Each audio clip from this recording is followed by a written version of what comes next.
شاندار رپورٹنگ کی اور آپ نے بتایا.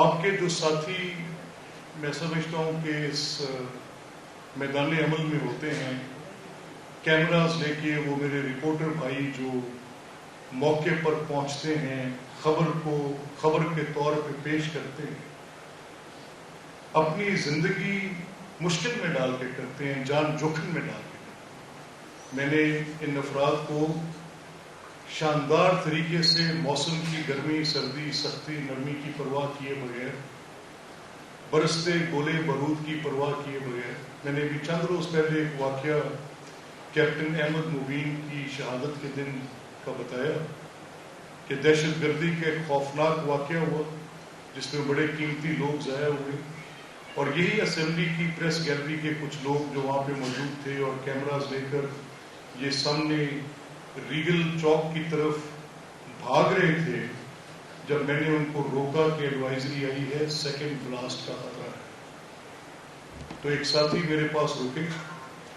کیمرہ ان کے کندھے میں تھا. میں آج بھی جب ان کو دیکھتا ہوں تو میں آگے بڑھ کر گلے لگاتا ہوں، میں ان سے ان کا حال دریافت کرتا ہوں، ان سے چند لمحے ان کے ساتھ گزارتا ہوں، کیونکہ میرے میں اتنا حوصلہ نہیں تھا جتنا اس نے تھا. آج بھی شاید وہ اس پنڈال میں موجود ہے. تو میں نے کہا جب یہ ایڈوائزری آ گئی ہے تو پاگل ہے، کیسے بھاگ کے آگے جا رہے ہیں، رک جائیں، سیکنڈ بلاسٹ کا بتایا گیا. انہوں نے کہا سر میں ہی تو اکھاڑا ہے. میں کہتا شکار ہو جائیں، یہ ریکلیس ہے، دس از نو جرنلزم، دس از میڈنس. آپ رکے، میں نے ڈانٹا اسے، بٹ اس نے میری بات نہیں سنی. وہ بھاگ کر وہاں پہنچا اور اس نے وہاں پہ کھڑے ہو کے اس کو فلم کیا، اس کی خبر لی اور خبر لے کے اپنے ادارے کو بھیجی. اگر اس میں وہ جان سے جاتا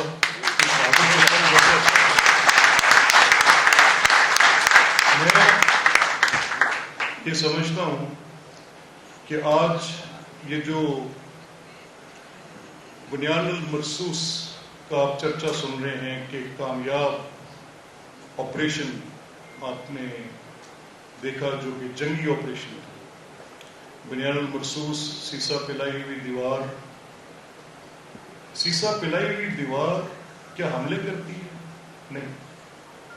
سیسا پلائی ہوئی دیوار کی طرح جب یہ حکم الہی ہے، یہ میرا کہنا نہیں ہے، یہ میری کسی فکر کے نتیجے میں نہیں، میری سے مراد کسی انسان کی، میری سے مراد کسی فلسفی کی، میری سے مراد میری اور آپ کی. یہ قرآن میں ہے، یہ حکم الہی ہے. اور جب یہ طے پا چکا، اللہ نے کہا کہ جب ان کافروں کا مقابلہ کرو تو سیسا پلائی ہوئی دیوار بنو. تو میرا یہ ماننا ہے کہ یہ سیسا پلائی ہوئی دیوار صرف اس آپریشن تک محدود نہیں جو ہو گیا. میں سمجھتا ہوں کہ یہ سیسا پلائی ہوئی دیوار اس قوم کے لیے دیا گیا حکم ہے کہ اس میں اب تفرقہ مت آئے. آج اس میں سیاسی بنیاد پر تفرقہ ڈالو گے تو پھر نقصان اٹھاؤ گے. آج اس پہ گروہی مسل کی اعتبار سے تفرقہ ڈالو گے تو پھر نقصان اٹھاؤ گے. یہ اللہ کریم نے ایک موقع عطا کیا ہے. میں نے پوری قوم کو متحد ہوتے دیکھا ہے. میں نے پوری قوم کو اپنے مفادات کو پس پشت ڈال کر ایک مقصد کی خاطر اکٹھے ہوتے دیکھا ہے. میں نے دیکھا ہے کہ وہ سیاسی جماعتیں جو آج حکومت اور اپوزیشن میں ہیں، جو آپس میں بات چیت کرنا تو درکنار، ان کی نفرت کی خلیج بہت بڑھ چکی تھی.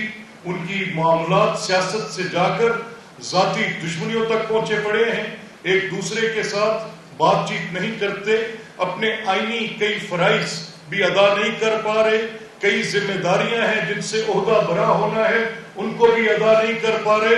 لیکن جب یہ موقع آیا، جب قوم کے متحد ہونے کا موقع آیا، میں نے پارلیمنٹ میں، نیشنل پارلیمنٹ میں سب کو متفق کا طور پر پاکستان کی حکومت کے پیچھے کھڑے ہوتے دیکھا اور افواج پاکستان کے پیچھے کھڑے ہوتے دیکھا. تو میری یہ دست بدستہ تمام ذمہ داران سے آج یہ درخواست ہے کہ وہ جو چند لوگ ہرزہ سرائی کرتے ہیں، جن کا ذکر ابھی نعیم حنیف نے کیا، ان کے ایجنڈے کیا ہیں مجھے نہیں پتا، میں یہ نہیں کہوں گا کہ وہ گمراہ ہیں، میں یہ نہیں کہوں گا کہ ان کے مقاصد ان کو حاصل ہو رہے ہیں کہ نہیں، میں نہیں جانتا، لیکن یہ ایک بات میں ایسے جانتا ہوں جیسے سورج کے ساتھ روشنی، ایسے جانتا ہوں جیسے وضو کے بغیر نماز نہیں، اذان کے بغیر نماز نہیں، کس طرح سے جانتا ہوں؟ اتنا پختہ یقین ہے جیسے 1 2 3 الف بے بے تے، وضاحت اتنی ہے مجھے کہ یہ جو کوئی بھی ہیں اب ان کو عوامی حمایت حاصل ہے، بالکل عوامی حمایت سے۔ تو اگر وہ کسی ایسے مقصد کے تحت جس میں ان کی یہ چیپ پاپولیرٹی کی خواہش یا کچھ چند آتے ڈالرز کی خواہش جو بھی کر لیں، لیکن یاد رکھنا کہ پاکستان میں پرسونا نان گراٹا کے طور پہ ہوگے، عوام پاکستان آپ کے یہ جرائم معاف نہیں کریں گے۔ آپ کا میرے سے سیاسی اختلاف تھا، آپ نے جو مجھے کہنا تھا آپ نے کہہ لیا، آپ نے 9 مئی پر جو وقف لینا تھا وہ لے لیا، حالانکہ وہ ایک خوفناک حملہ تھا 9 مئی افواج پاکستان پر۔ میں نے اس بات پر تکرار کی ہے، اس بات پر دلیل دی ہے، میں نے اس بات پر ثبوت دیے ہیں، میں نے اس بات پر اپنی پوری الیکشن کیمپین لڑی ہے، میں اس پورے مقدمے کو لے کر عوام الناس کے پاس گیا ہوں، میں نے کریا گلی گلی جا کر اس بات کا پورا لوگوں کے سامنے یہ مقدمہ رکھا ہے کہ جو عدالت میں سیاست ہوئی تھی اس کے نقصانات، جو پارلیمنٹ کو مطلوب کیا گیا تھا اس کے نقصانات، میں نے جو معیشت پر حملے کیے گئے تھے اس کی پوری تفصیل عوام الناس کے سامنے رکھی، میں نے یہ مقدمہ پیش کیا اور میں نے یہ بتایا کہ یہ 9 مئی اسی کا شاخسانہ تھا جب پارلیمنٹ پہ اس کو مطلوب کرنے کے بعد، جب عدلیہ پر اس کو تقسیم کرنے کے بعد، جب معیشت کو سی پیک کو روک کے برباد کرنے کے بعد تسلی نہ ہوئی تو آخری حملہ عساکر پاکستان پر کیا گیا، 29 چھاؤنیوں پر ایک ہی دن میں حملہ کیا گیا۔ میں یہ کبھی تسلیم نہیں کر سکتا کہ میرے گھر کو جلانا، میری ان افواج کے پرائیڈ کو، ویلر کو، ان کی اس ڈرم بیٹ کو، ان کی اس ڈگنیٹی کو ایروڈ کرنے والا یہ کسی کا سیاسی حق ہو سکتا ہے؟ نہ میرے گھر کو جلانا کسی کا سیاسی حق ہو سکتا ہے اور نہ ہی کسی کا سیاسی حق ان چھاؤنیوں پر حملے کرنا ہو سکتا ہے۔ یہ جرم ہے، اور یہ ایسا جرم نہیں ہے جو کہ روٹین کا جرم ہوتا ہو، جو کہ کرمنل مائنڈ سیٹ کرتے ہیں، نہیں، یہ ایسا جرم نہیں ہے۔ اگر کسی کو اس پورے مجمع میں بھی میری دعوت ہوگی، میں دلیل سے بات کرنے کو تیار ہوں۔ آپ سب اہل قلم ہیں، آپ سب لکھتے ہیں، سوچتے ہیں، میری آپ سے درخواست ہوگی کہ اس پر ہم کھل کے بات کر سکتے ہیں کہ یہ جرم کیسا جرم ہے جو آپ کی ملٹری کی ڈگنیٹی ایروڈ کرنے کے لیے کیا جا رہا۔ میں تو نہیں تسلیم کرتا، میرا مقدمہ ہے اور میں ایک آزاد شہری ہوں اور میں اپنی رائے رکھتا ہوں، اور میں نے اس کے اوپر اپنی پوری سیاست کا محور اس کے گرد رکھا ہے۔ اگر آپ ثبوت کے طور پر دیکھنا چاہیں، میری پوری پولیٹیکل الیکشنئرنگ کی کیمپین اس پہ تھی، میرا تو بیانیہ یہ تھا، اور آج بھی میں اس پہ قائم ہوں۔ میں جھوٹے بیانیے نہیں ڈھونڈتا، میں جھوٹا بیانیہ تلاش نہیں کرتا، میں جھوٹا بیانیہ ڈھونڈ کر اس کے اوپر اپنی، لیکن آج میں تھوڑا ٹائڈ اپ ہوں، میں کیونکہ آئینی عہدے پر ہوں تو میں بہت زیادہ پولیٹیسائزڈ پوزیشن نہیں لے سکتا، میں آپ کے سامنے اس کا فرق نہیں نکال سکتا، اور میں میڈیا کے سامنے یہ بات رکھنا چاہتا ہوں کہ جو ذمہ داری آپ نے جس انداز میں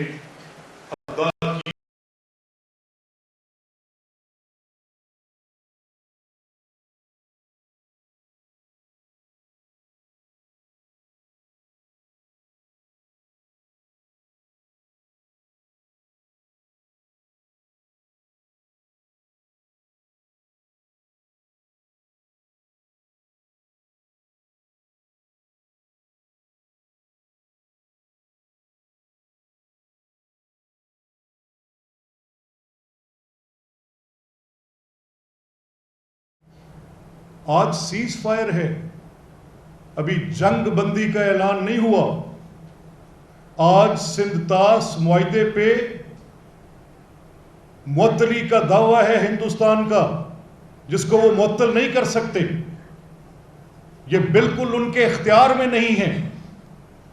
اس معاہدے کے اندر 2 ممالک ہیں، پاکستان اور ہندوستان.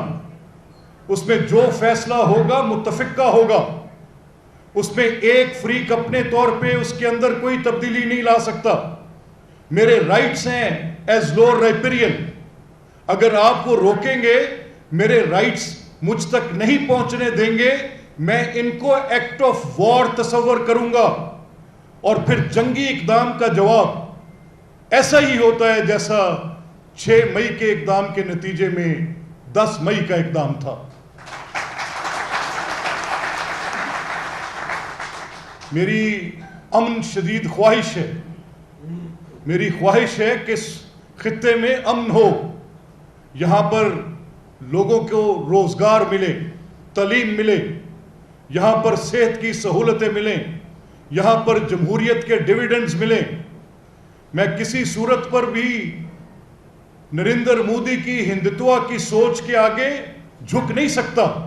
اپنی اس خواہش کے تابع اگر اس کی سوچ ہندتوا کی ہے اور میری امن کی ہے، اور وہ اپنے نسلی امتیاز کی برتری کی سوچ پہ مجھے اوپر ہجمنی قائم کرنا چاہتا ہے، میرے اوپر اپنی برتری اور تسلط قائم کرنا چاہتا ہے، میں کسی امن کی خواہش کے تابع اپنی حمیت کا سودا نہیں کر سکتا.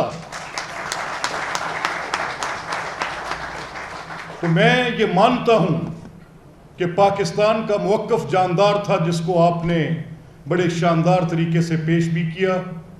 میں میڈیا کے کردار کو سراہتا ہوں.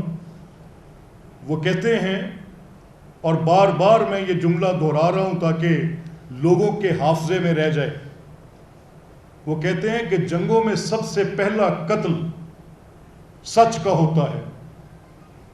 تو میں نے اپنے ایک دوست سے کہا، ایک صحافی دوست سے کہا کہ صحافتی سرحدوں کی حفاظت کرتے ہوئے اور سچ کو زندہ رکھتے ہوئے اگر میں نے کسی میڈیا کو کردار عطا کرتے دیکھا ہے تو پاکستانی میڈیا کو دیکھا. اور اگر اس کا موازنہ ہندوستان سے کیا جائے، ان کے ٹیلی ویژنز پہ بیٹھے تجزیہ نگار، ان کے اینکر پرسنز، وہ جن کے بڑے بڑے نام تھے، جن کی کتب میں بھی پڑھتا تھا، جن کے آرٹیکلز چھپنے والے میں دیکھتا تھا، جن کی تحریر کو میں اپریشیٹ بھی کبھی کرتا تھا، جب مجھے وہ یہ بتائیں گے کہ جنگ میں ہم نے یہ کر لیا، جب مجھے وہ یہ بتائیں گے کہ یہ فتوحات ہم نے کر لی، جب مجھے میرے شہروں کے نام لے لے کر بتائیں گے کہ ان کے اوپر قبضہ ہو گیا، جب مجھے یہ بتائیں گے کہ وہ شخص جس کو میں زندہ جاوید دیکھ رہا ہوں، اس کو وہاں پر انہوں نے اپنی ٹارگٹ یہ برہموس اٹیک میں اس کو مار دیا، تو میں سوچنے پہ مجبور ہوں گا کہ یہ فیکچول رپورٹنگ تو نہیں ہو رہی. تو یہ تجزیہ نگار بھی اس انکریکٹ رپورٹنگ پہ اپنے انالیسس بیس کر کے پوری بات بنا رہے ہیں. تو پھر میں دیکھوں گا، موازنہ کروں گا. I am a thinking mind, میں غور کروں گا. تو باہر کی جو میڈیا ہے، ویسٹرن میڈیا، میں اس سے بہت متاثر نہیں ہوں. میں ویسٹرن میڈیا کا جو کردار غزہ اور فلسطین کے معاملے میں ہے، اس کی بنیاد پر میں وہ جو بڑے معتبر صحافتی نام تھے، جن کے متعلق یہ سمجھا جاتا تھا کہ وہ اپنی رائے کسی کے تابع نہیں کریں گے، وہ حقائق کو مسخ نہیں کریں گے، کریڈیبلٹی واز دیئر آرڈر. لیکن جب فلسطین اور غزہ کے معاملے میں نے ان کی ایڈیٹوریل پالیسیز دیکھیں تو میرا یقین ان سے بھی اٹھا. بہرکیف حقائق حقائق ہوتے ہیں اور ان کو زیادہ دیر چھپایا نہیں جا سکتا. میں آج یہ اپنی بات کو اس نقطے پر ختم کروں گا کہ آپ اس ذمہ داری جس سے آپ عہدہ برا ہو رہے ہیں، آپ کے سامنے چیلنجز مینی فولڈ ہیں. آج ہم سیز فائر میں ہیں، ہمارے ڈی جیز ایم اوز مل رہے ہیں. اللہ کرے کہ اس میں بہتری آئے. ہمارے وزیر اعظم اپنے سفارتی مشن پر آج دنیا کے ممالک میں ہیں. اللہ کرے کہ اس کو مزید تقویت ملے. ہمارے سیاستدان پارلیمان کے اندر ریزولو کر چکے ہیں. ابھی کل کے روز میں نے جب فیلڈ مارشل سید عاصم منیر کی مبارکباد کی قرارداد پنجاب اسمبلی میں رکھی تو متفقہ طور پر پاس کی گئی. آج وہ لوگ جن کے کسی قسم کے بھی اختلافات تھے اس ایک نقطے پر اکٹھے ہیں. کل میں اپنے حلقہ میں ایک بڑی پبلک ریلی میں گیا جہاں پر مختلف الخیال سیاسی جماعتیں یوم تکبیر منا کر میاں نواز شریف کا شکریہ ادا کر رہی تھیں. میں نے بھی اپنی تقریر میں جناب ذوالفقار علی بھٹو کو اس کی ابتدا کرنے اور ان تمام سائنسدانوں کو جن میں ڈاکٹر عبد القدیر خان، جن میں جناب ڈاکٹر سمر مبارک مند، جن میں جناب اشفاق صاحب، تمام لوگ وہ جو اس کے اندر عملی کردار ادا کرتے رہے، ان کی ستائش کی، ان کو خراج تحسین پیش کیا، عوامی حمایت کا اظہار کیا. اور آج یہ جو جنگ ہم نے جیتی ہے اس میں جو ریزولو پاکستان کی مسلح افواج کا تھا، جو سکلز ہماری ایئر فورس کی تھی، جو مہارت ہماری بحریہ کی تھی، اور جو دلیری ہماری افواج پاکستان کی تھی، انپریسیڈنٹڈ ہے.